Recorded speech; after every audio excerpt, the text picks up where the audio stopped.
ഇന്നത്തെ പ്രകടനത്തിലേക്ക് സ്വാഗതം ആശംസിക്കുന്നു.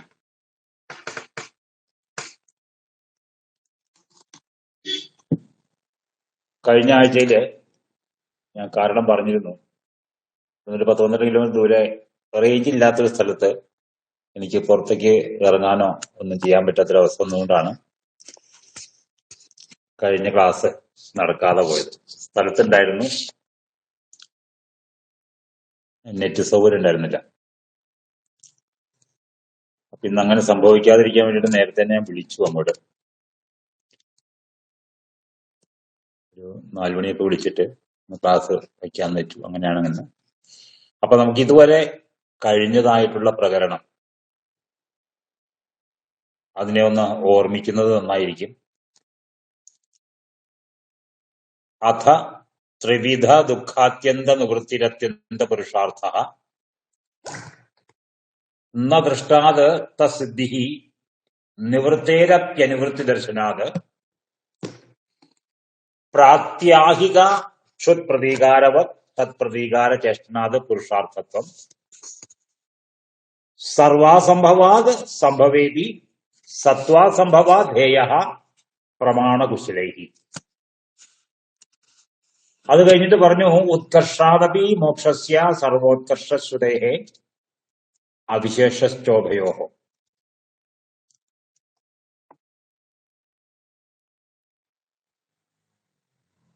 ഇത്രയും കാര്യങ്ങളാണ് ആദ്യത്തെ പ്രകരണത്തിൽ പറഞ്ഞത്.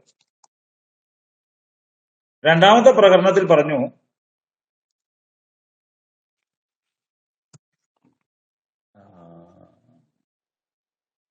ന സ്വഭാവതോ ബദ്ധസ്യ മോക്ഷ സാധനോപദേശ വിധി സ്വഭാവസ്യ അനപായിത്വാത് അനനുഷ്ഠാന ലക്ഷണം അപ്രാമാണ്യം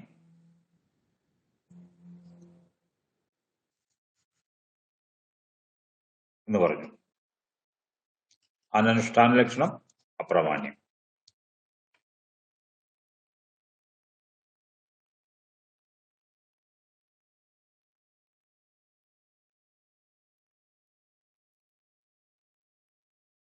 അവിടം വരെയാണ് എടുത്തത്. ആരെങ്കിലും ഒരാൾ പറഞ്ഞു കഴിഞ്ഞിട്ടുണ്ടെങ്കിൽ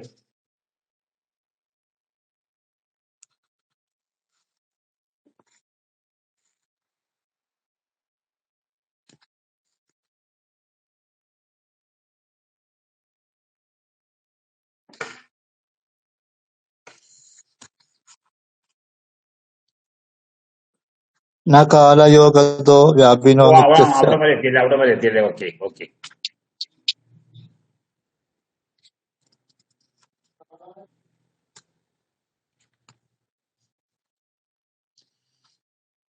നാശക്യോപദേശ വിധിരുപദിഷ്ടേപ്യനുപദേശ ശുക്ലപടവത് ബീജവച്ഛേദ് ശക്ത്യുദ്ഭവാനുദ്ഭവാഭ്യാം നാശക്യോപദേശ ന കാലയോഗതോ അതല്ലേ ന കാലയോഗതോ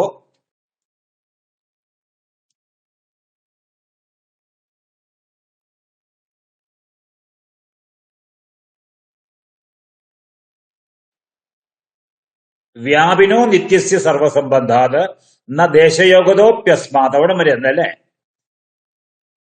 അത് രണ്ടും പറഞ്ഞു. പിന്നെ അടുത്താണ് പറയാനുള്ളത്. ഇനി അടുത്തൊരു കാര്യം പറയാനുള്ളത്. അതിനെപ്പറ്റി സംസാരിച്ചു. കാലയോഗമല്ല ഉണ്ടത്. അപ്പൊ ന കാലയോഗതോ വ്യാപിനോ നിത്യസ്യ സർവസംഭവാത് നിത്യസ്യ ന കാലയോഗതോ നിത്യസ്യ വ്യാപിനോ നിത്യസ്യ സർവസംബന്ധാത് ന ദേശയോഗതോപ്യസ്മാത് നാവസ്ഥാതോ ദേഹധർമ്മത്വാ തസ്യാഹ. ഇത് ആദ്യത്തെ അവസാനത്തെ രണ്ടുമാണ് ഞാൻ ഓറലായിട്ട് പറഞ്ഞു നിർത്തിയത്. അത് നോട്ടിടാന്ന് പറഞ്ഞു, നോട്ടിട്ടിട്ടില്ല. ശരിയല്ലേ? അതെ.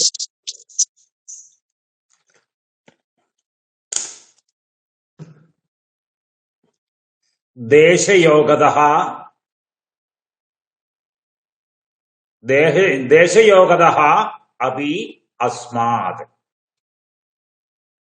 അസ്മാദ് എന്ന് പറഞ്ഞു കഴിഞ്ഞാൽ മുൻപ് പറഞ്ഞതായ, ഇതിന്റെ തൊട്ടു മുൻപുള്ള സൂത്രത്തിൽ പറഞ്ഞതായിട്ടുള്ള അതേ കാരണം കൊണ്ട് തന്നെ ദേശയോഗവും ദേശവുമായിട്ടുള്ള കൂടിച്ചേർച്ചയും ജീവാത്മാവിനെ ബദ്ധനാക്കുന്നില്ല. എന്ന് വച്ചാൽ ഈ പ്രപഞ്ചത്തിൽ എവിടെയായിരുന്നാലും അത് എവിടെയെങ്കിലും ആയിരിക്കും, അല്ലെ? അപ്പൊ എവിടെയെങ്കിലും ആയിരിക്കും എന്ന് പറയുമ്പോൾ അത് എവിടെ? പുരാണങ്ങളെയൊക്കെ വായിച്ചു നോക്കിക്കഴിഞ്ഞിട്ടുണ്ടെങ്കിൽ പറയാം, പുരാണം പറയുന്നു അത് വിഷ്ണുപാദത്തിലാണ് ആത്മാവ് എന്ന് പറയും. ചില ആൾക്കാർ പറയും അത് അന്തരീക്ഷത്തിൽ എവിടെയോ ഉണ്ട് എന്ന് പറയും. കാരണം ഉണ്ടായിരുന്ന ഒരു വസ്തുവാണ്, അതിനൊരിക്കലും ഇല്ലായ്മ ഉണ്ടാവില്ല. അപ്പൊ ദേശമാണ് ജീവാത്മാവിനെ ബന്ധിക്കുന്നതെങ്കിൽ, ഒരു പ്രത്യേക ഇടമാണ് അതിനെ ബന്ധിക്കുന്നതെങ്കിൽ, ആ ഇടം എന്ന് പറയുന്നത് എല്ലായിടത്തും ഉണ്ടല്ലോ. സ്പേസ് ഇല്ലാത്തതായിട്ട് ഏതെങ്കിലും ഒരു ഭാഗമുണ്ടോ? അപ്പൊ കാലം പോലെ തന്നെ സ്ഥാനവും ജീവാത്മാവിനെ ബന്ധിക്കുന്നില്ല. എന്ന് വെച്ചാൽ ബന്ധനസ്ഥനായിരിക്കുന്ന ഒരാള് കാലസ്ഥനും ദേശത്തിനും അതീതനല്ല, ആണോ? ബന്ധനത്തിൽ ഇരിക്കുന്നതായ ഒരു ആത്മാവ്, ആ ആത്മാവിൽ കാലം പ്രവർത്തിക്കുന്നുണ്ട്, ദേശവും പ്രവർത്തിക്കുന്നുണ്ട്. എന്ന് വച്ചാൽ അതിന്റെ ശരീരത്തിന് സ്ഥിതി ചെയ്യണമെങ്കിൽ ഒരു ദേശം ആവശ്യമാണ്, ഒരു സ്ഥാനം ആവശ്യമാണ്. അത് എത്ര കാലത്തേക്കാ? ആ കാലത്തിനെ നമ്മൾ ആയുസ് എന്ന് പറയും. അപ്പൊ ബന്ധനം ആരംഭിച്ചു കഴിഞ്ഞാൽ ആയുസ് തീരുന്നവരെ ആ ബന്ധനത്തിൽ തുടരുന്നതായിട്ടാണ് നമ്മൾ കാണുന്നത്.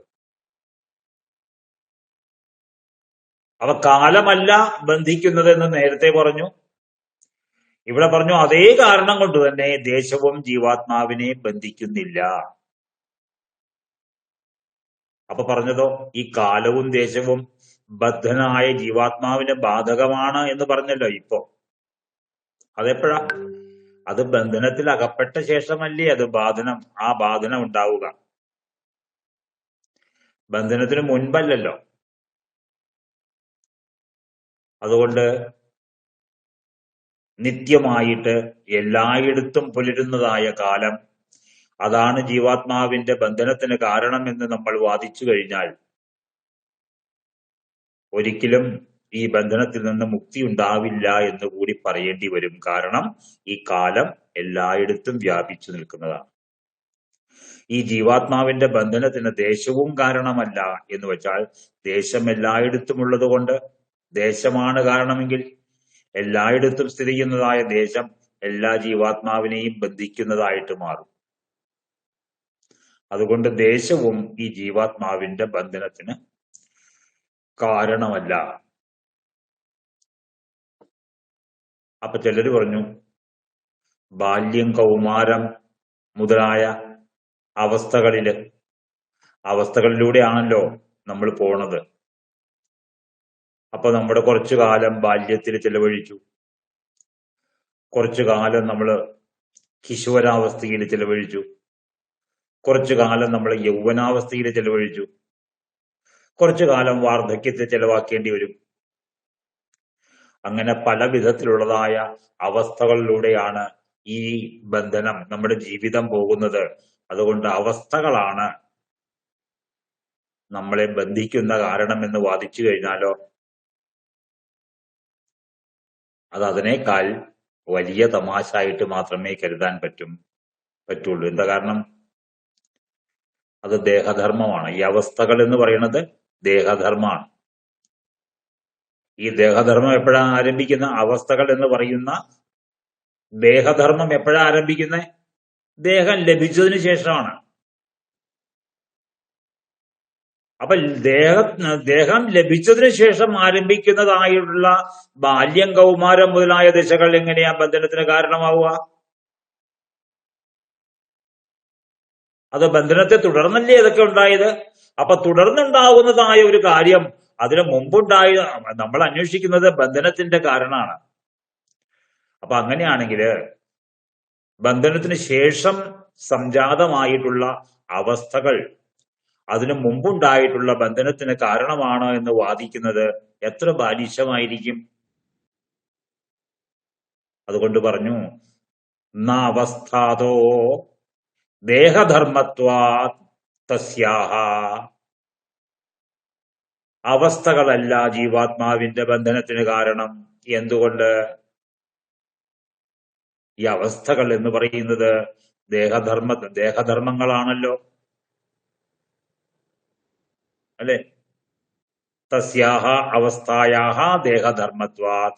ആ അവസ്ഥകൾ എന്ന് പറയുന്നത് ദേഹത്തിന്റെ ധർമ്മമായതുകൊണ്ട് അത് ദേഹം ലഭിച്ച ശേഷം മാത്രമേ അത് പ്രവർത്തിക്കുന്നുള്ളൂ. നമ്മളിവിടെ അന്വേഷിക്കുന്നത് ഈ ദേഹം, ഇമാതിരിയുള്ളതായ ഈ ശരീരം, ആ ശരീരത്തിൽ നമ്മൾ വന്നുപെടാനുള്ള കാരണം എന്താണ് എന്നാണ്. അപ്പൊ അങ്ങനെ ജീവാത്മാവ് സ്വാഭാവികമായിട്ട് എന്നും ബന്ധനത്തിൽ കഴിയേണ്ട ഒന്നല്ല.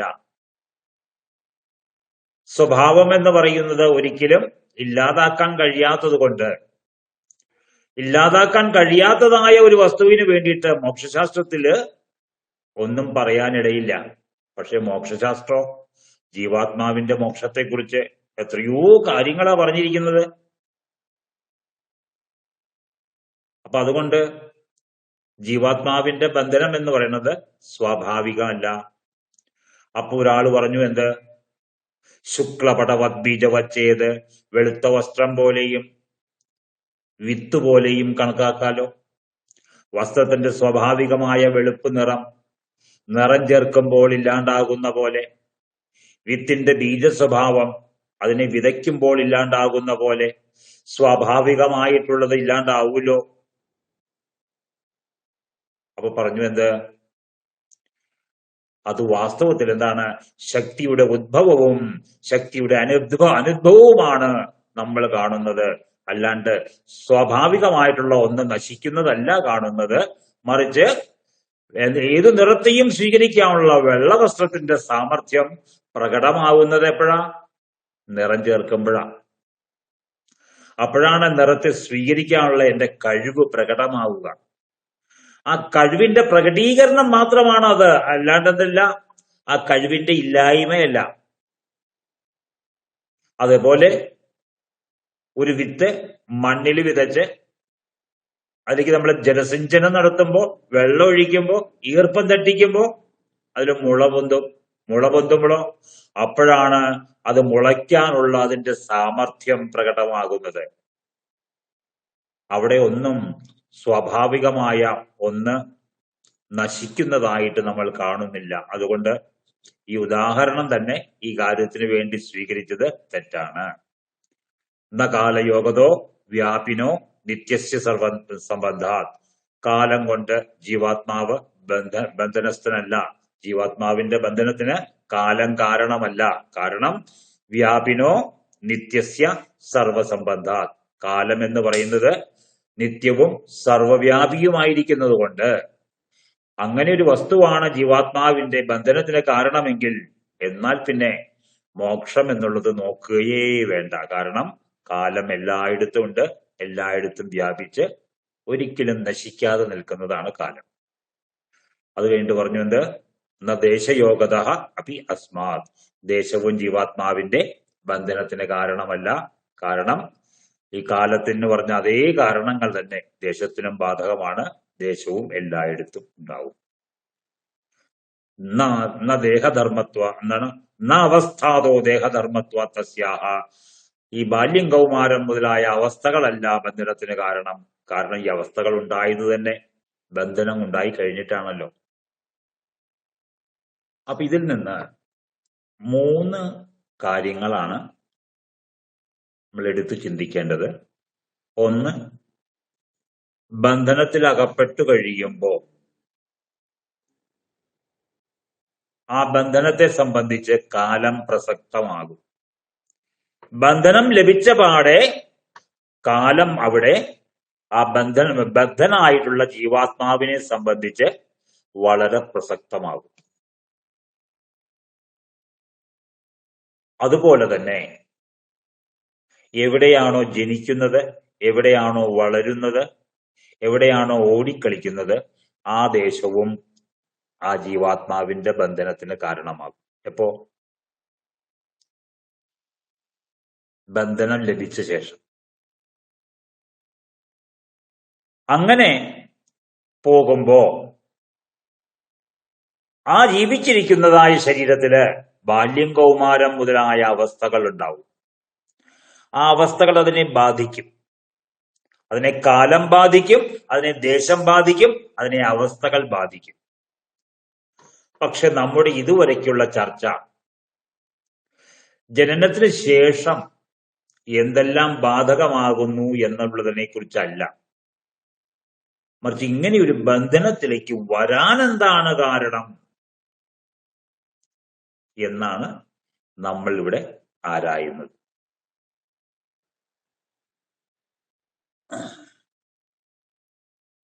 കേട്ടിട്ടില്ലേ നമ്മുടെ നാരായണീയത്തിന്റെ 1-ാമത്തെ ദശകത്തിലെ 1-ാമത്തെ ശ്ലോകത്തില് സാന്ദ്രാനന്ദാവബോധാത്മകം അനുപമിതം, അത് കഴിഞ്ഞിട്ട് പറഞ്ഞിട്ടുണ്ട് കാലദേശാവധിഭ്യാം നിർമുക്തം എന്ന് പറഞ്ഞിട്ടുണ്ട്. കാലത്തിന്റെയും ദേശത്തിന്റെയും അവധിയിൽ നിന്ന് മുക്തമാണ് ഈ തത്വം എന്ന്. കാലദേശാവധിഭ്യാം നിർമുക്തം എന്ന് പറഞ്ഞിട്ടുണ്ട്. അപ്പോ നമ്മൾ ബന്ധനത്തിൽ വന്നിരിക്കുന്നതായ, ശരീരത്തിനുള്ളിൽ വന്നുപെട്ടിരിക്കുന്നതായിട്ടുള്ള ഓരോ പ്രാണിയും നിശ്ചിത കാലം, നിശ്ചിത സ്ഥാനത്ത്, നിശ്ചിതങ്ങളായിട്ടുള്ള ശരീരധർമ്മങ്ങളെ പിന്തുടർന്നുകൊണ്ട് ജീവിച്ചിരിക്കുന്നു. അത് നമുക്ക് നിഷേധിക്കാൻ കഴിയില്ല. അത് നമ്മുടെ വർത്തമാന ജീവിതത്തിൽ നമ്മൾ അറിഞ്ഞുകൊണ്ട് അനുഭവിച്ചുകൊണ്ടിരിക്കുകയാണ്. അങ്ങനെ വർത്തമാന ജീവിതത്തിൽ ഇവയെക്കുറിച്ച് അറിഞ്ഞുകൊണ്ട് അനുഭവിച്ചുകൊണ്ടിരിക്കുമ്പോഴാണ് ഇതെല്ലാം ഇപ്രകാരം നമ്മളെ ബാധിക്കാൻ എന്താണ് കാരണം? കാലം ബാധിക്കാൻ എന്ത് കാരണം? ദേശം ബാധിക്കാൻ എന്താണ് കാരണം? ഈ അവസ്ഥകളൊക്കെ നമ്മളിലൂടെ കടന്നു പോകാൻ എന്താണ് കാരണം? അതിനെക്കുറിച്ചാണ് നമ്മൾ ഇവിടെ ചിന്തിക്കുന്നത്. അപ്പൊ 2 കാര്യങ്ങളാണ്. ഒന്ന്, ഇതിൽ വന്നുപെടുന്നതിന് മുമ്പ് കാലദേശങ്ങളും അവസ്ഥകളും നമ്മളെ ബാധിച്ചിരിക്കില്ല. വന്ന് പെട്ടുകഴിയുമ്പോഴോ കാലദേശങ്ങളും അവസ്ഥകളും നമ്മളെ ബാധിക്കും. അത് നമുക്ക് അനുഭവപ്പെടുന്നുണ്ട്. അപ്പൊ അതിൽ രണ്ടും രണ്ടാണ്. ഒന്ന് ബന്ധനത്തിന് മുമ്പ്, 2 ബന്ധനത്തിന് ശേഷം. അപ്പൊ ബന്ധനത്തിന് ശേഷം കാലവും ദേശവും അവസ്ഥകളും നമ്മളെ ബാധിക്കുന്നുണ്ട്. അത് സത്യം തന്നെയാണ്. അതിനെ നമ്മൾ അംഗീകരിച്ചുകൊണ്ട് തന്നെ നമ്മൾ പറയാണ്, ഇങ്ങനെ ബാധിക്കുന്നതായ ഈ കാലവും ദേശവും അവസ്ഥകളുമല്ല ഈ ബന്ധനത്തിലേക്ക് നമ്മളെ കൊണ്ടുവന്നത്. എന്തു കാരണം കൊണ്ടാണ് നമ്മൾ ഈ ബന്ധനത്തിലേക്ക് കൊണ്ടുവരപ്പെട്ടത്, ആനയിക്കപ്പെട്ടത്? അതാണ് ചർച്ച.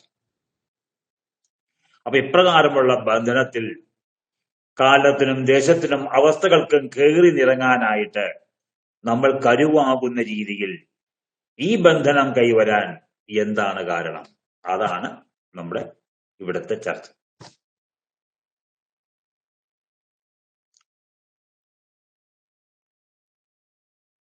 അപ്പൊ അടുത്തതാണ്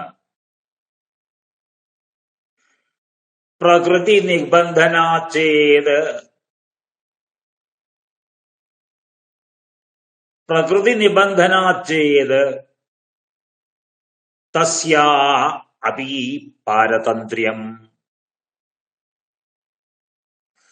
പ്രകൃതി നിബന്ധനാചേത് തസ്യാഹ അപി പാരതന്ത്ര്യം. ചില ആൾക്കാർ ഇങ്ങനെ പറയുന്നുണ്ട്, എന്ത്? ഈ പ്രകൃതി ഭയങ്കരിയാണ്. ഈ പ്രകൃതി ജീവാത്മാവിനെ വിടൂല. ഈ പ്രകൃതി അതിനെ അങ്ങോട്ട് ചെയ്തതിനൊക്കെ തിരിച്ചിങ്ങോട്ടേക്ക് ചെയ്യും. അപ്പൊ ഈ പ്രകൃതിയല്ലേ ഈ ജീവാത്മാവിന്റെ ഉത്പത്തിക്ക് കാരണം? പ്രകൃതിയല്ലേ ജീവാത്മാവിന്റെ നിലനിൽപ്പിന് കാരണം? പ്രകൃതിയല്ലേ ജീവാത്മാവിന്റെ വളർച്ചയ്ക്ക് കാരണം? അവസാനം പ്രകൃതി തന്നെയല്ലേ ഈ ജീവാത്മാവിനെ മരണവും സാധ്യമാക്കി തീർക്കുന്നത്? അങ്ങനെ നമ്മൾ ശാസ്ത്രങ്ങളെ നോക്കുമ്പോൾ പലയിടത്തും ഈ ബന്ധനത്തിന് കാരണമായിട്ട് പ്രകൃതിയെ അവിടെ ഉയർത്തിപ്പിടിച്ചിട്ടുണ്ട്, പല ശാസ്ത്രങ്ങളിലും പല രംഗങ്ങളിലും. അപ്പൊ സാഖ്യകാരൻ ആ ശാസ്ത്രങ്ങൾ പറയുന്നതായിട്ടുള്ള ബന്ധനത്തിന്റെ കാരണരൂപത്തിൽ എടുത്തുയർത്തിപ്പിടിച്ചിരിക്കുന്നതായ പ്രകൃതിയെ ഇങ്ങോട്ടേക്ക് ആനയിക്കുക, പരീക്ഷിക്കാനായിട്ട്. അതുകൊണ്ട് പ്രകൃതിക്ക് നേരെ, ഹേ പ്രകൃതി, നീയല്ലേ ഈ ബന്ധനത്തിന് കാരണം? നീയില്ലെങ്കിൽ എവിടെയെങ്കിലും ബന്ധനമുണ്ടോ? ബന്ധിച്ച് നിന്നിൽ നിർത്തിയിരിക്കുന്നതും ആ ബന്ധനത്തിൽ അകപ്പെട്ടവർക്ക് പോഷണം നൽകുന്നതും അവസാനം അവർക്ക് വിടുതലിനെ കൊടുക്കുന്നത് നീയല്ലേ? അപ്പൊ പ്രകൃതി മാതാവ് ചിരിച്ചു. തിരിച്ചിട്ട് പറഞ്ഞു, എടാ മഠയ, നിന്റെ ഈ ആരോപണം എത്ര ബാലിശാണ്. ഞാൻ ആരെയാ മോനെ ബന്ധിക്കുന്നത്? അതെന്താ, നീയല്ലേ ബന്ധിക്കുന്നത്? അല്ല, ഞാനല്ല ബന്ധിക്കുന്നത്. എന്തുകൊണ്ട്? നീ എന്നെ നോക്കി. ഞാൻ ഈ രൂപപരിണാമങ്ങളെ ധാരണം ചെയ്തുകൊണ്ട്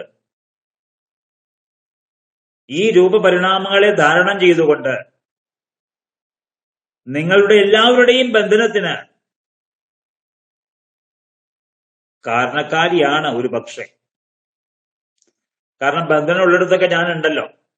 അതുകൊണ്ട് വേണമെങ്കിൽ എന്ത് ചെയ്യാം? എന്നിൽ ബന്ധനത്തിന്റെ കാരണത്വം നിങ്ങൾക്ക് ആരോപിക്കാം.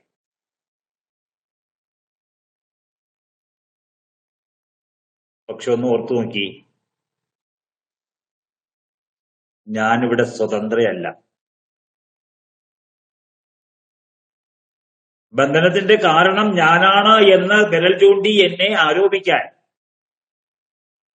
ഞാൻ സ്വതന്ത്രയല്ല. എന്തുകൊണ്ട്? അതാ പറഞ്ഞ തസ്യാ അഭിപാരതന്ത്ര്യം. ഈ പ്രകൃതി സ്വയം പരതന്ത്രയാണ്. പരന്റെ തന്ത്രത്തിന് വശീഭൂതയാണ്. പരൻ എന്താണോ കൽപ്പിക്കുന്നത് ആ കൽപ്പനയ്ക്ക് അനുസരിച്ച് ചാഞ്ചാടുവാൻ മാത്രമാണ് എനിക്ക് സ്വാതന്ത്ര്യമുള്ളൂ.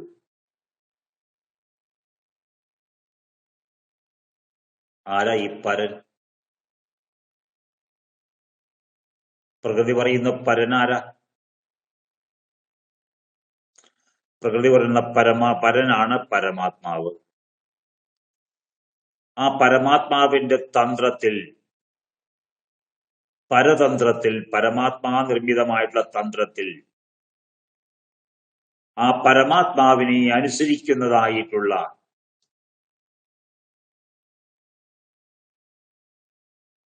ഒരു കാരണം മാത്രമാണ് ആര്? പ്രകൃതി. പ്രകൃതിയും നമ്മളും തമ്മിലുള്ളതായ ഈ ഡയലോഗ് ഞാൻ പറഞ്ഞെങ്കിലും സൂത്രകാരൻ എന്താ പറഞ്ഞത് നോക്കി. പ്രകൃതി നിബന്ധനാത് ചെയ്ത്. പ്രകൃതിയാണ് ഓരോ ജീവാത്മാവിനെയും ബന്ധിച്ച് അവരവർക്കുള്ളതായ ഭോഗങ്ങളെ നൽകുന്നത് എന്ന് പറഞ്ഞാലോ? അങ്ങനെ പറയരുത്. എന്തുകൊണ്ട്? തസ്യാ, ഇവിടെ വിസർഗമുണ്ട്. സന്ധി ചേരുമ്പോ വിസർഗം കാണൂല. തസ്യാ അപി പാരതന്ത്ര്യം, തസ്യാ അപി പാരതന്ത്ര്യം, തസ്യാഹ പ്രകൃതേഹേ അപി പാരതന്ത്ര്യം ഭവതി. ആ പ്രകൃതി സ്വയം പരതന്ത്രയാണ്.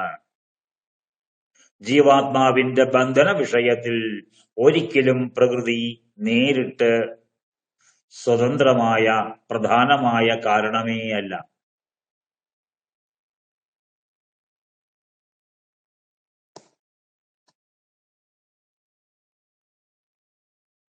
സ്വയം പരതന്ത്രയായിട്ടുള്ള പ്രകൃതി എങ്ങനെയാണ് ഒരുവനെ ബന്ധിക്കുക? എന്തു കാരണത്താൽ ബന്ധിക്കും? എന്തിനാണ് ഇത്രയും കാലം ഇന്ന ദേശത്തു കൂടി ഇന്ന കാലത്ത് ഇന്ന അവസ്ഥകളിലൂടെ കടത്തിവിടുന്നത്?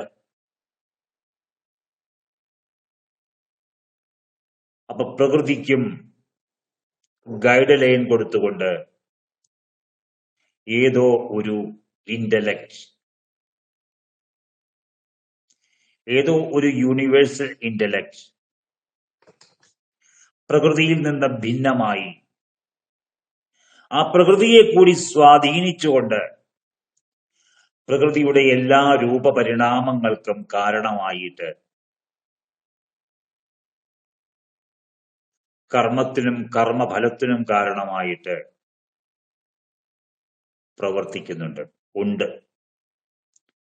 ആ പരന്റെ തന്ത്രത്തിന് വശീഭൂതയായിട്ടുള്ള പ്രകൃതി ഒരിക്കലും ഒരു ജീവന്റെയും ബന്ധനത്തിന് സ്വതന്ത്രമായിട്ടുള്ള പ്രധാനമായിട്ടുള്ള കാരണമല്ല. പ്രകൃതി നിബന്ധനാച്ചേത് തസ്യാ അപി പാരതന്ത്ര്യം. അവൾ സ്വയം പരതന്ത്രയായിരിക്കുമ്പോൾ അവൾ എങ്ങനെയാണ് ജീവാത്മാവിന്റെ ബന്ധനത്തിന് കാരണമാണെന്ന് ആരോപിക്കുക? അത് വയ്യ.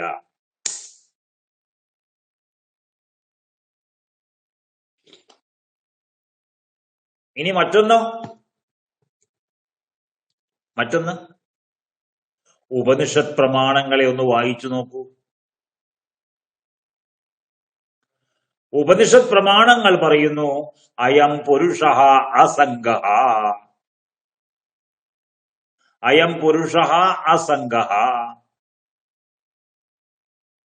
ഈ പുരുഷൻ ആരുടെയും ബന്ധനത്തിൽ വരുന്നവനല്ല. ഈ പുരുഷനെ ബന്ധിക്കാൻ ആർക്കും ആവില്ല.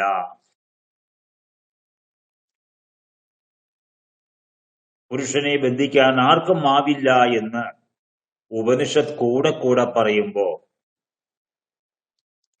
ആ പറച്ചിലിന് വില കൊടുക്കാതെ കണ്ണുമടച്ച് മുന്നോട്ട് പോവാനാണോ പരിപാടി? ആ ഉപനിഷത്ത് പ്രമാണത്തെ കണക്കിലെടുക്കാണ്ട് പോവാനാണോ ഉദ്ദേശം? അതുകൊണ്ട് അടുത്ത സൂത്രം പറഞ്ഞു അസംഗോയം പുരുഷ ഇതി. ഈ പുരുഷൻ, ഈ ജീവാത്മാവ് ഈ ബന്ധനത്തിൽ വന്നുപെട്ടു എന്ന് പറയുന്ന ഈ പുരുഷൻ അസംഗനാണത്രേ. അസംഗനാണെന്നാണ് ശ്രുതി അരുളി ചെയ്യുന്നത്. അപ്പൊ അസംഗനായിട്ടുള്ള ഈ പുരുഷൻ എങ്ങനെയാ ബന്ധനത്തിൽ വരിക? അസംഗനാണെങ്കിൽ എങ്ങനെയാണ് സംഘത്തിൽ വരിക? അത് കൺഫ്യൂഷനായല്ലേ? ആദ്യം പറഞ്ഞു ന സ്വഭാവതോ ബദ്ധസ്യ മോക്ഷസാധനോപദേശവിധി സ്വഭാവസ്യാനപായിത്വാത് അനനുഷ്ഠാന ലക്ഷണം അപ്രാമാണ്യം നാശക്യോപദേശവിധി ഉപദിഷ്ടേപ്യപുര അനുപദേശഃ ശുക്ലപടവത് ബീജവച്ചേത് ശക്യുദ്ഭവാനുദ്ഭവാഭ്യാം നാശക്യോപദേശഃ.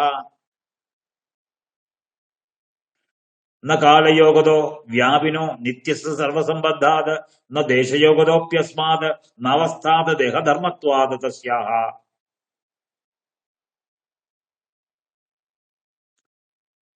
പ്രകൃതി നിബന്ധനാചേത് തസ്യാഹ അപി പാരതന്ത്ര്യം. അപ്പൊ അതിന്റെ ഇടയ്ക്കാണ് പ്രകടനം വന്നത്. എന്റെ ഉപനിഷത്തിനെ ഋഷി ഇവിടെ കോട്ടിയാണ്. അസംഗോയം പുരുഷ ഇതി. ഈ പുരുഷൻ അസംഗനാണ്. എന്താ അസംഗൻ? ഈ പുരുഷനെ സംബന്ധിച്ച് ബന്ധനത്തിലകപ്പെടുന്നതായ പ്രശ്നമേ ഉദിക്കുന്നില്ല. കാരണം ഈ ആത്മാവിനെ എവിടെയെങ്കിലും പിടിച്ചു നിർത്താൻ ആർക്കുമാവില്ല. അതുണ്ട്, അതുള്ളിടത്തുണ്ട്. അതെങ്ങനെയാ പറഞ്ഞു? നിത്യ ശുദ്ധ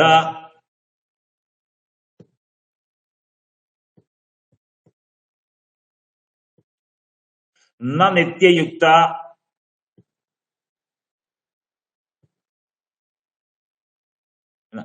നിത്യശുദ്ധ യുക്തമുക്ത സ്വഭാവസ്യ തദ്യോഗ.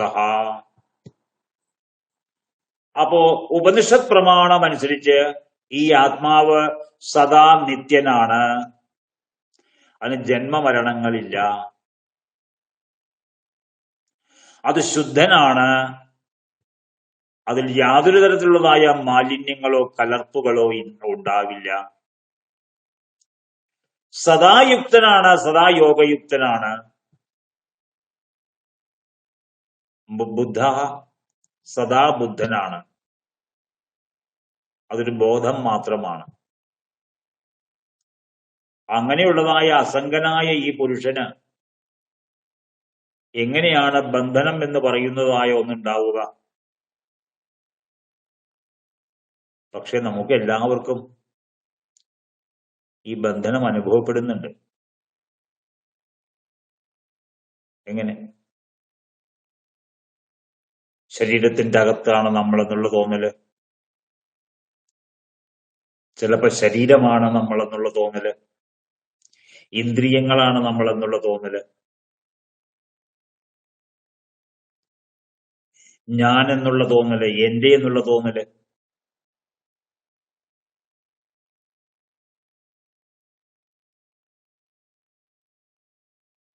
നമ്മുടെ മുമ്പില് നമുക്ക് ഇഷ്ടപ്പെടാത്തതായ അനേകം കാര്യങ്ങൾ സംഭവിക്കുക. എന്നിട്ട് ഞാൻ അകപ്പെട്ടല്ലോ എന്ന് നമ്മൾ വിചാരിക്കുക. എന്നാ പിന്നെ ഓടിപ്പോയിക്കൂടെ? കാല് പിടിച്ചിട്ടിട്ടുണ്ടോ? കൈ ചേർത്ത് ബന്ധിച്ചിട്ടുണ്ടോ? വഴി തടഞ്ഞു നിർത്തിയിട്ടുണ്ടോ? ഒന്നുമില്ല. എന്നിട്ട് നമുക്ക് പോവാനാവണില്ലല്ലോ. ആപത്ത് വരുമെന്ന് എനിക്കറിയാം, എന്നിട്ടും ആപത്ത് വരുന്ന സമയത്ത് മിഴിച്ചു നിൽക്കാനല്ലാതെ ഓടിപ്പോവാൻ കഴിയണില്ല.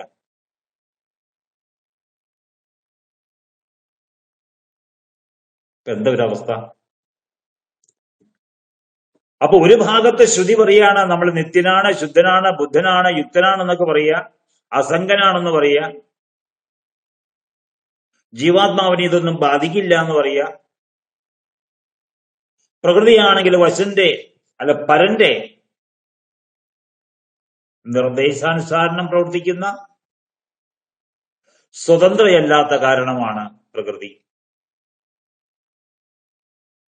പക്ഷെ നമുക്ക് ബന്ധനം അനുഭവപ്പെടുന്നു. മോചനം നമ്മൾ ആഗ്രഹിക്കുന്നുണ്ട്, പക്ഷെ മോചനം നമുക്ക് ലഭ്യമാകുന്നില്ല. വേണ്ടാത്തതാണെന്ന് അറിഞ്ഞുകൊണ്ട് തന്നെ അതിലേക്ക് എടുത്തു ചാടുവാണ്. എടുത്തു ചാടിയിട്ട് പറയാണ് വേണ്ടായിരുന്നു, വരണ്ടായിരുന്നു, എന്നാ പോയിക്കൂടെ? പോവാനും ആവണില്ല.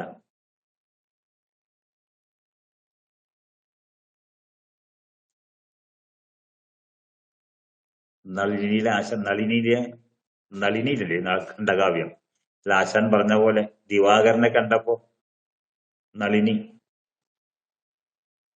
കുന്നിൽ തടഞ്ഞ പുഴ പോലെ പുഴങ്ങി മധ്യേ നിന്നില്ല സുന്ദരാംഗി ഒട്ടു നടന്നുമില്ല. പ്രതീക്ഷിക്കാത്ത സമയത്ത് കമിതാവായിട്ടുള്ള താൻ അനുരക്തനായിട്ടുള്ള ദിവാകരനെ കണ്ടപ്പോ സുന്ദരാംഗിയായിട്ടുള്ള നളിനി വന്നു പെടണ്ടായിരുന്നു എന്ന് ചിന്തിച്ചു. അപ്പൊ അവിടെ നിൽക്കണില്ല.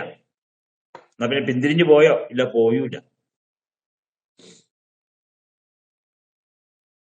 അപ്പൊ അങ്ങനെ ഒരു എന്താണ് ചെയ്യേണ്ടത് എന്ന് അറിയാത്തൊരു അവസ്ഥയിൽ നമ്മളിങ്ങനെ കുഴങ്ങി നിൽക്കുക. ആ കുഴങ്ങിയുള്ള ആ നിൽപ്പുണ്ടല്ലോ, അതിന്റെ പേരാണ് ബന്ധനം. വിടുതലിനെ കുറിച്ച് പറഞ്ഞിട്ടുണ്ട്. ഇങ്ങനെ നമുക്ക് വിടുതൽ കിട്ടുമെന്ന് പറഞ്ഞിട്ടുണ്ട്. ആ വിടുതലിന്റെ എല്ലാ വഴികളെയും കുറിച്ച് നമ്മളോട് പറഞ്ഞിട്ടുണ്ട്. നമ്മളത് പല ആവൃത്തി ചെയ്ത് പരിചയസമ്പന്നനാണ്. എന്നാലും നോക്കി, അതിൽ നിന്ന് പിന്തിരിയാൻ നമുക്ക് ആവുന്നില്ല. ഇതിന്റെ പേരാണ് ബന്ധനം. ഇതൊക്കെ ഈ ശരീരത്തിൽ നമ്മൾ നിൽക്കുമ്പോഴാണ്. നോക്കണ്ടെന്ന് വിചാരിച്ചു, പക്ഷെ നോക്കി. കണ്ണെടുക്കാൻ ആഗ്രഹിച്ചു, പക്ഷെ കണ്ണെടുക്കുന്നില്ല. കേൾക്കണ്ടെന്ന് വിചാരിച്ചു, പക്ഷെ കാതു കൂർപ്പിച്ചു. പിന്നെ അറിഞ്ഞാൽ എനിക്കൊരു പ്രശ്നമില്ല എന്ന് പറഞ്ഞു. അറിഞ്ഞു കഴിഞ്ഞപ്പോഴോ വലിയ പ്രശ്നമായി.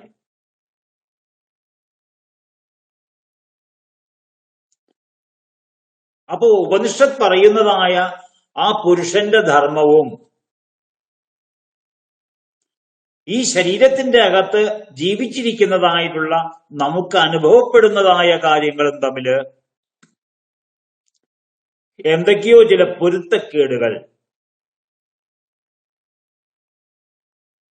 നമുക്ക് അനുഭവപ്പെട്ടുകൊണ്ടിരിക്കുക.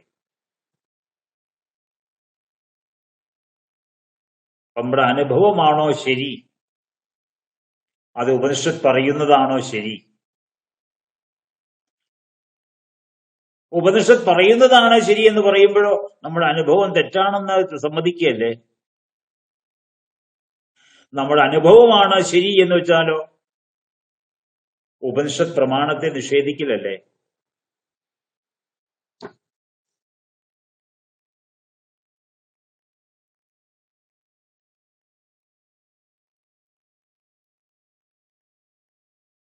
അപ്പൊ ഇങ്ങനെയുള്ളതായിട്ടുള്ള ഒരു തരത്തിലും നമ്മുടെ ബുദ്ധി കൊണ്ട് നമുക്ക് വിശ്ലേഷണം ചെയ്ത്, എന്ന് വെച്ചാൽ അത് നമുക്കതിനെ വേർതിരിച്ച് അതിന്റെ അലകും പിടിയും തിരിച്ച് വേർപെടുത്താനുള്ളതായ തന്ത്രങ്ങളെല്ലാം നമ്മൾ പഠിച്ചിട്ടുണ്ടെങ്കിലും നമ്മൾ നിൽക്കുന്ന പരിതസ്ഥിതിയിൽ അതൊന്നും നമ്മൾ പ്രയോഗിക്കാതെ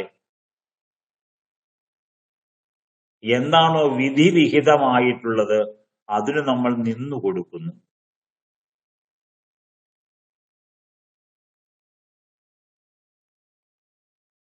ഇതിന്റെ പേരാണ് ബന്ധനം.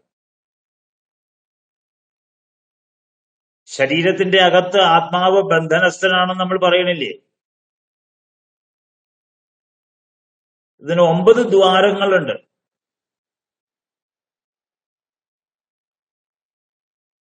ഒരു വായ,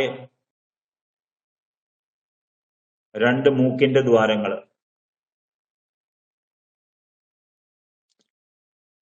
2 ചക്ഷുദ്വാരങ്ങൾ, 2 ശ്രോത്രദ്വാരങ്ങൾ, 7ആയോ? ഒരു മൂത്രനാളി, ഒരു മലവിസർജനത്തിനുള്ളതായിട്ടുള്ള ദ്വാരം. ഇതൊക്കെ പൂട്ടി വെച്ചിരിക്കുകയാണോ നമ്മള്? അല്ല. ഇതിൽ നിന്നുകൊണ്ട് ഇത്ര വിഷമതയിലാണെങ്കിൽ ഈ ജീവാത്മാവിനൊന്ന് ഇറങ്ങിപ്പോയിക്കൂടെ?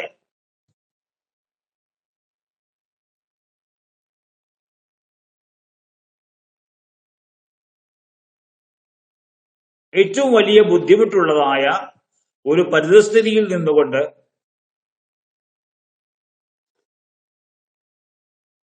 നമ്മുടെ ശ്വാസം ഉള്ളിലേക്ക് എടുക്കുക. എന്തിനാ ശ്വാസം ഉള്ളിലേക്ക് എടുക്കുന്നത്? ജീവിച്ചിരിക്കാൻ വേണ്ടി.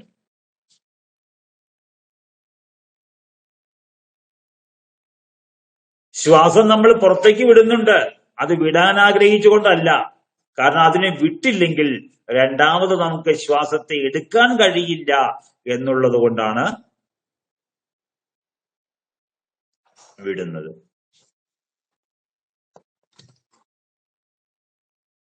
ഏപ്രിൽ 1-ാം തീയതി മുതൽ പുതിയ സാമ്പത്തിക വർഷം ആരംഭിക്കുക. ആഗോളതലത്തിൽ അതിൻ്റെതായിട്ടുള്ള രീതിയും നിയമങ്ങളുമെല്ലാം ഭാരതദേശത്തും അതിന്റെ ഭാഗമായിട്ടുള്ള കേരളദേശത്തും ഉണ്ട്. നമ്മൾ കഴിഞ്ഞ വർഷം അടച്ചിട്ടുള്ളതായിട്ടുള്ള ഭൂനികുതി, ലാൻഡ് ടാക്സ്,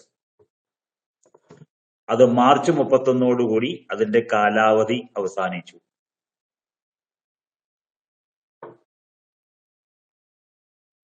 ഇപ്പോൾ നമ്മൾ ടാക്സ് അടയ്ക്കുന്നതിനെ കുറിച്ച് ചിന്തിച്ചിട്ടുണ്ടാവില്ല. അധികമൊന്നും കാണില്ല, 10, 60 രൂപയോ 70 രൂപയോ 100 രൂപയ്ക്കേ ഉണ്ടാവുള്ളൂ. ചിലർക്ക് 21 രൂപ 41 രൂപയ്ക്കേ ഉള്ളൂ. കൊടുക്കാനില്ലാഞ്ഞിട്ടല്ല, എങ്കിലും നമ്മൾ കൊടുക്കുന്നതിനെ കുറിച്ച് ചിന്തിച്ചിട്ടില്ല. പക്ഷെ നാളെ നമുക്ക് ഒരാൾക്ക് ജാമ്യം എടുക്കേണ്ടി വരിക കോടതിയിൽ നിന്ന്. അപ്പൊ ചോദിക്കും, കരടച്ച രശീതി ഉണ്ടോ? പഴയത് കൊടുത്താലാവില്ല, പുതിയത് വേണം. വർഷത്തെ വേണം, മുൻ വർഷത്തെ പോരാ. അപ്പോൾ നമ്മൾ ടാക്സ് അടയ്ക്കാൻ നിർബന്ധിതനാകും. നാളെ ഭൂസംബന്ധമായിട്ടുള്ള ഏതെങ്കിലും ഒരു അപേക്ഷാ ഫോറം പൂരിപ്പിച്ച് നൽകേണ്ടി വന്നാൽ അപേക്ഷ പരിഗണിക്കുന്നതിന് നമ്മൾ ഭൂനികുതി അടച്ചിട്ടുള്ളതായ രശീതി കൂടി വെക്കണം. അപ്പൊ നമ്മൾ ടാക്സ് അടയ്ക്കുന്നത് എന്തുകൊണ്ടാ? അങ്ങോട്ട് കൊടുക്കുന്നത് എന്തുകൊണ്ടാ? ഇങ്ങോട്ടേക്ക് കിട്ടാനുള്ളതായ ആനുകൂല്യങ്ങളും അല്ലെങ്കിൽ ആവശ്യങ്ങളും നേടിയെടുക്കാൻ അത് അങ്ങോട്ട് കൊടുത്താലേ നടക്കുള്ളൂ എന്ന് അവിടെ നിയമമുള്ളത് കൊണ്ടാണ് നമ്മൾ കൊടുക്കാൻ നിർബന്ധിതനാകുന്നത്. അത് തന്നെയാണ് ഈ ശ്വാസപ്രശ്വാസത്തിന്റെയും കാര്യം.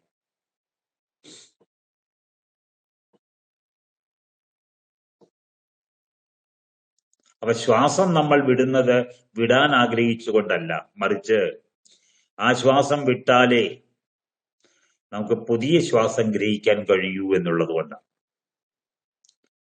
അപ്പൊ വലിയ വലിയ ബുദ്ധിമുട്ടുകളിലും, അതായത് തന്റെ ഏറ്റവും പ്രിയതമനായിട്ടുള്ള പതി ഒരു അപകടത്തിൽ മരിച്ചു കിടക്കുമ്പോ വലിയ ഖിന്നതയിലാണ് പത്നി. പക്ഷെ ശ്വാസം പത്നി എടുക്കുന്നു, ശ്വാസം പത്നി വിടുന്നു. എന്തുകൊണ്ട്? കാരണം അയാൾ പോയാലും തനിക്ക് ജീവിച്ചിരിക്കണം എന്നുള്ളത് കൊണ്ടാണ് ഈ ശ്വാസപ്രശ്വാസം അവിടെ തുടർന്നുകൊണ്ടിരിക്കുന്നത്. യോഗശാസ്ത്രമനുസരിച്ച്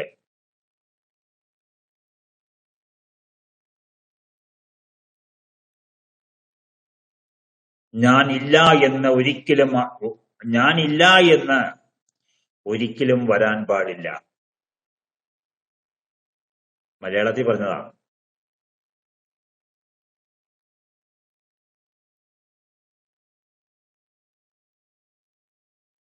ഞാൻ ഒരിക്കലും ഇല്ല എന്ന് വരാൻ പാടില്ല എന്ന് വെച്ചിട്ടുണ്ടെങ്കിലോ, കാര്യം ബന്ധനമോ എന്ത് തേങ്ങയോ ആവട്ടെ, എനിക്കിതിൽ നിലനിന്നേ പറ്റുള്ളൂ. നിലനിൽക്കണമെങ്കിൽ ശ്വാസപ്രശ്വാസം വേണം. ശ്വാസം എടുക്കണം, ശ്വാസം വിടണം. കാരണം എന്തെല്ലാം നഷ്ടമായാലും നമ്മൾ നിലനിൽക്കാൻ ആഗ്രഹിക്കുന്നു എന്നുള്ളതാണ്. എല്ലാവരും അവന്റെ നിലനിൽപ്പ് ആഗ്രഹിക്കുന്നു എന്നുള്ളതാണ് കാരണം. അപ്പൊ ഈ നിലനിൽപ്പിനെ കുറിച്ച്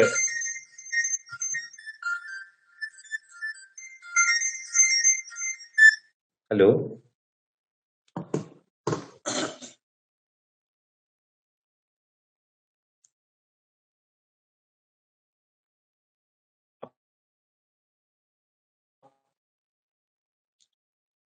അനുഭവങ്ങളുടെ താളക്രമമാണ് ജീവിതത്തിലെ എമ്പാടും നമ്മൾ നേരിട്ടുകൊണ്ടിരിക്കുന്നത്. ഇതിന്റെ എല്ലാത്തിന്റെയും കൂടിയുള്ള ആകെ കൂടിയുള്ളതായ ഒറ്റ പേരാണ് ബന്ധനം.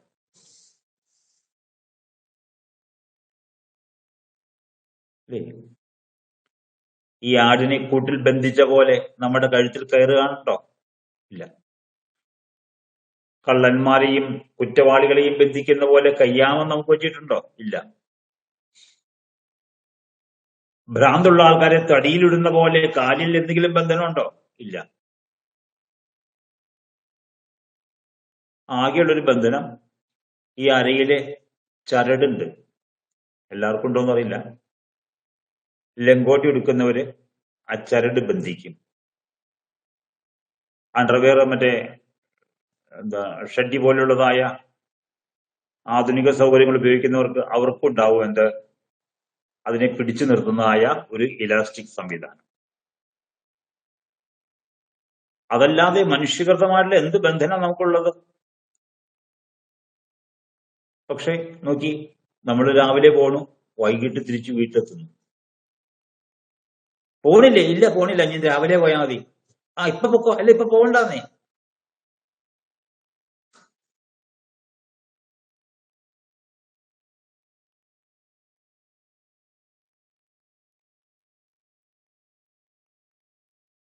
അപ്പൊ ഇതന്നെയല്ലേ പശുക്കളും ചെയ്യുന്നത്. സന്ധ്യാവണ സമയത്ത് അത് മേച്ചിൽ കഴിഞ്ഞ് എന്ത് ചെയ്യുന്നു?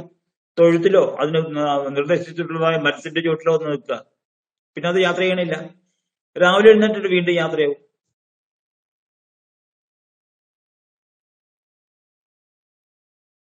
അപ്പൊ ഇങ്ങനെ ബന്ധനത്തിൻ്റെതായിട്ടുള്ള ഈ ലോകം എന്ന് പറയുമ്പോ നമ്മൾ ബന്ധനസ്ഥനാണോ എന്ന് ചോദിച്ചാലോ, അത് ബന്ധനമൊട്ട് കാണുന്നുമില്ല. എന്നപ്പോ സ്വതന്ത്രനാണെന്ന് വെച്ചാലോ, സ്വാതന്ത്ര്യമൊട്ടും ഇല്ല താനും. അപ്പൊ ഇത് എന്തുകൊണ്ടാണ് ഇങ്ങനെയുള്ളതായിട്ടുള്ള ഒരു നമ്മുടെ ബോധം തന്നെ അടിയറ വയ്ക്കുന്ന രീതിയിലുള്ളതായിട്ടുള്ള ഈ ഒരു ജീവിത ചുറ്റുപാട് എന്തുകൊണ്ടാണ് സംഭവിക്കുന്നത് എന്നുള്ളതിനെ കുറിച്ചാണ് ഇവിടെ ഇതുവരെ ആരാഞ്ഞിരുന്നത്.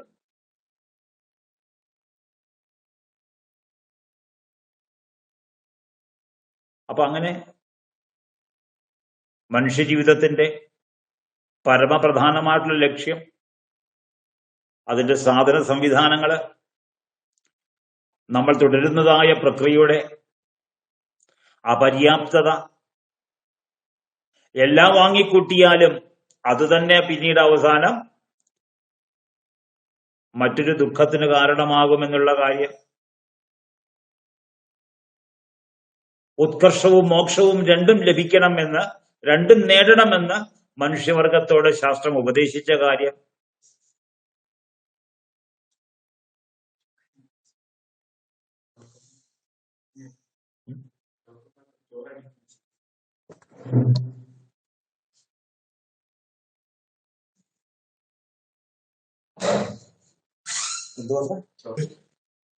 ഇവിടെ അധികം അലമാരിലെ എവിടെ ഉണ്ടാവും കേട്ടോ. അപ്പൊ ഇങ്ങനെയുള്ളതായ ഈ അവസ്ഥാവിശേഷങ്ങളിലൂടെ നമ്മൾ പോകുമ്പോ ഈ ശാസ്ത്രത്തിൻ്റെതായിട്ടുള്ള മോക്ഷ സംബന്ധമായിട്ടുള്ള വാക്കുകളെ നമ്മൾ ശ്രവിക്കുമ്പോൾ നമ്മളത് അറിയും തോറും കൂടുതൽ കൺഫ്യൂഷനിലേക്ക് നീങ്ങുന്നതായിട്ടുള്ള,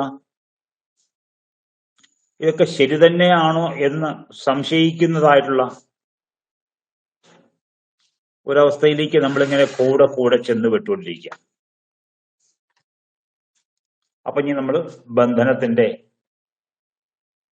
ശരിയായിട്ടുള്ള കാരണം എന്താണ്,